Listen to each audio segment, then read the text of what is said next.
Thank you very much for still staying with us. And if you're just joining us, you're watching Nigeria Decides. ICT in Nigeria has faced and is still facing a lot of challenges, from power, setting up and maintaining infrastructure. To get in funds, actually, we have two guests in the studio to talk about not just the problems, but the proper solutions, no matter how small. Well, we have Mr. Ezekiel Igboye, the Chief Operating Officer of RAC Center, and Damilare Ogunleye, co-founder, Souvenir.com. Good evening, gentlemen. Good evening. Thank you for coming. Now, Ezekiel, Damilare would like to have your thoughts, first and foremost. Which areas do you think we are lagging behind, the areas where we have infrastructural deficits, especially with a focus on technology in Nigeria? Okay, I think for me, generally, I'd like us to first understand that we operate in a global context. And in the sense that we operate in a global context, when you look at global economies and you look at successful economies, you find out that they're related to technology readiness is quite high.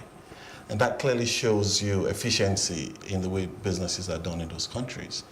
The World Economic Forum, recent data that came out, clearly tells us that 70% of the 10 top economies have extremely very high technology readiness in terms of infrastructure. So when we bring that down to Nigeria and look at it from a Nigerian context, we have to fully well understand that we've got a huge SME base over here. We have over 20 million SMEs currently in the country. The SMEs are the heart of the country. They are the engines of the economy over here. So we've got to look at how does that impact the technology readiness that we currently have in Nigeria. How does that impact the SMEs to be able to do business efficiently and be able to have productivity and also be profitable in the country. So from an infrastructure point, I think the key things I like to highlight here is around broadband penetration. Broadband definitely gives access to internet connectivity, and with internet connectivity, pretty much all fintech and technology relies on connectivity. So with the current state at which we have our internet penetration, which is good, we had a 30% target, which we barely just achieved. But also if we look at it, okay, fine, we've achieved that 30%. But really, how deep do we have those penetration? Pretty much around the urban areas. And also within that 30%, I mean, there was some data that came out from NCC that tells us that 90% of that 30% that's been achieved was achieved under 2G technology. 2G technology is pretty much old. We're talking 3 and 4G. I mean, in the advanced world, already doing 5. But I mean, let's just take a little bit step backwards in Nigeria and say 4. 4, the adoption is exceptionally slow. So what does that mean for the small businesses? Access to internet, cheap internet is a problem. And also speed to connectivity and all those key things are a challenge for the small businesses. Larry, quickly chip in your thoughts. What are some of the bottlenecks I think we have to address, especially talking about technology infrastructure? Oh, well, thank you very much. I think you've spoken to like baselines of what those challenges are. So connectivity. I'd like to take mine from the soft point of view, which is skill sets. As an entrepreneur, is one thing that, I mean, I think it was which day or the other that something came out on Twitter and people were talking about the fact that the rate at which Nigeria is losing talents to the rest of the world, what is going to happen is we're going to be experiencing new oil. So we're going to export our talent to the rest of the world. We're going to develop technology that we're going to then import, and then we're going to pay for that again, right? So I think we're losing, I think that would be one, that would be skill sets. I think the second one for me would also speak to the fact that everyone talks about this, which is access to funding. But I also would like to demystify that to also say we do not have testing grounds. So everyone, Lagos, for instance, or the Yaba Valley, right, as it's been called, has been glorified. But if you look at the valley we've tried to replicate around there, which is Silicon Valley, you will see the ecosystem that makes Silicon Valley work is not present locally, right? So you've got the institutions where I relate Stanford University. It's been proven that Stanford University is one of the most important reasons why you have the Silicon Valley, right?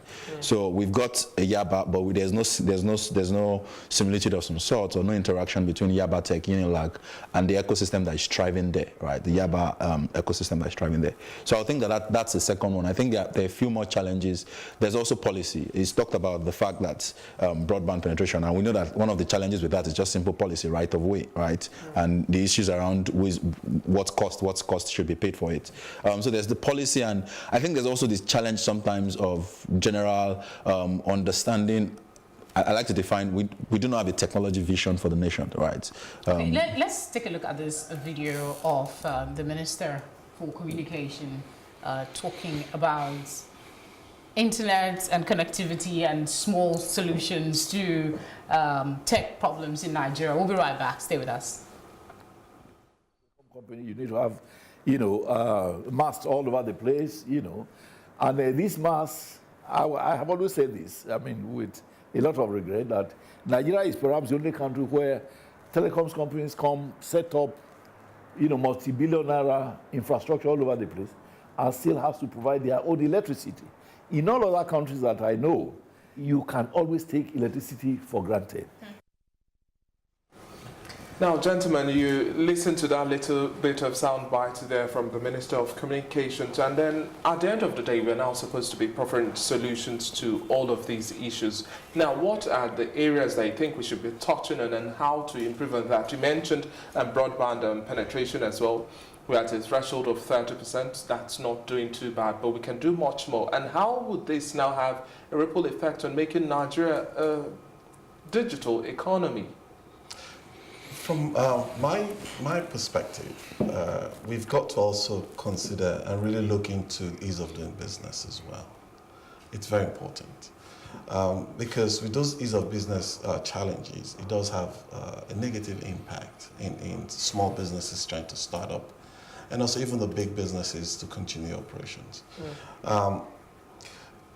One key fundamental infrastructure which it's important for me to highlight here is the data center. Data center typically hosts technology. So if you look at the value chain of technology, you've got the applications which you use to consume and deliver your services. And those applications reside on servers, which do the processing and all that for you. And then you require network for connectivity. All this value chain reside in the data center. So if you don't have a reliable data center infrastructure, it's actually it should be looked at as a national infrastructure. If you don't have reliable data center services, you cannot provide the appropriate services that today's businesses and consumers require. We are in an internet age. Services are consumed 24/7. Clients' expectations are extremely high. They expect reliability. So for you to be able to have all those things in place, you have to have the right facility. Internet of Things really making the rounds on the international basis. Yeah. We see what goes on there, and they would also like to replicate, isn't it? Definitely. Before we go on, let's take a step back and talk about what actually are these tech problems for small businesses could face. Let me come to you. Well,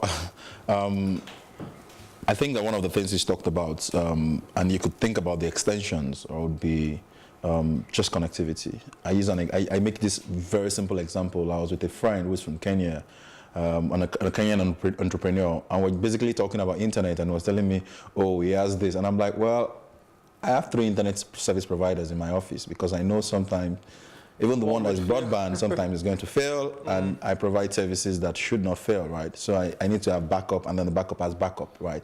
And that also dovetails into even power, right? You can have power, but you don't need to have power, right? So that's one of the challenges, and I think that is a challenge that for some reason we've learned to leapfrog past, right? We found ways around it, so you've got the backup of the backup of the backup.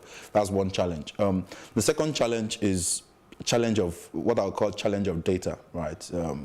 Generally, we try to talk about this in tech, in startup world, where someone presents this data and says, this is Nigeria. Another person presents data, this is Nigeria. And we can't come to a compromise on what really is Nigeria, because there are no data points that you can say this data point is absolute and unquestionable, right?